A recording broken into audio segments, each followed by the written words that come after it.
Good evening, I'm Hannity. You're watching a special edition of Newsfeed Weekend as we cover the funeral of Pope Francis in Vatican City.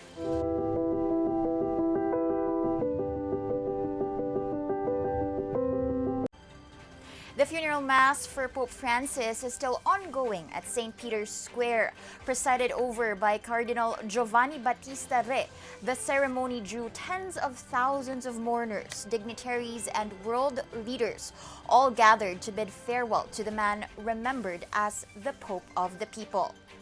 The Mass began at 10 a.m. Vatican time. The Pope's simple wooden coffin lined with zinc was placed before the Basilica, surrounded by hundreds of clergies in white and purple vestments. Before the ceremony, priests, deacons, bishops, and cardinals took their places throughout the square, dressed in chasubles, albs, and white mitres. At 9 a.m., patriarchs and cardinals gathered in St. Sebastian's Chapel to join the funeral procession. Scripture readings were delivered in multiple languages, a reflection of France's universal appeal. The Sistine Chapel choir led the congregation in song, performing traditional hymns. The Mass concluded with the final commendation and farewell. Sealed inside the coffin, a heartfelt obituary described Francis as a simple and much-loved shepherd who left a wonderful testimony of humanity and universal fatherhood. After the Mass, his coffin will be brought to the Papal Basilica of St. Mary Major. There, a private ceremony will be held, attended by marginalized groups whom Pope Francis championed throughout his life. He will then be laid to rest at 2 p.m. Vatican time or 8 p.m. here in the country.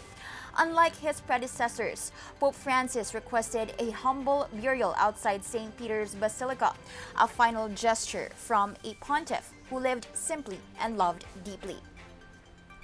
U.S. President Donald Trump, French President Emmanuel Macron, and Britain's Prince William were among the world leaders who attended Pope Francis' funeral rites at St. Peter's Basilica in Vatican City. Pope Francis will be the first to be buried outside the Vatican in more than a century. The late pontiff preferred Rome's Basilica of St. Mary Major as his final resting place, 5.5 kilometers from St. Peter's. Meantime, the Catholic faithful described the atmosphere around St. Peter's Square as both electric and indescribable amid tight security due to the presence of foreign dignitaries. Invited guests came from more than 150 countries to pay their last respects to the Pope. Cardinal Battista called for building bridges instead of instigating wars during his homily for Pope Francis' funeral. Echoing Pope Francis' stance, the cardinal said wars only lead to inhumane horrors and countless deaths and destructions.